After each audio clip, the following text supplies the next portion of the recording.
পাকিস্তানি একজন মুসলিম যুবক, সে সব সময় অ্যাডাল্ট ভিডিও দেখতো, তার এই গুনাহের কারণে তার কি করুণ পরিণতি হয়েছিল আপনি যদি এটা শুনেন আপনার কলিজাটা কেঁপে উঠবে, আপনি আপনার নিজেকে ধরে রাখতে পারবেন না। ওই যুবক অ্যাডাল্ট ভিডিওর প্রতি এত পরিমাণে অ্যাডিক্টেড ছিল, সে অ্যাডাল্ট ভিডিও দেখার জন্য বড় একটা অ্যাডাল্ট সাইট থেকে অনেক টাকা খরচ করে সে লাইফ টাইমের সাবস্ক্রিপশন কিনেছিল এবং সেই ওয়েবসাইটের অ্যাক্সেস সে তার নিজের বন্ধু বান্ধবকেও দিয়েছিল। সে তার সকল বন্ধু বান্ধবকে নিয়ে অ্যাডাল্ট ভিডিও দেখতো।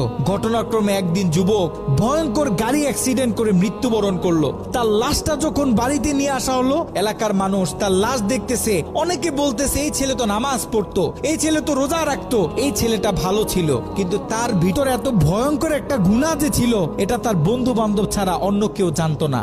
সকলে মিলে তাকে দাফন করে যখন বাড়িতে চলে আসলো, ওই ছেলের মা গভীর রাত্রে মোনাজাতে আল্লাহর কাছে দোয়া করতেছিল,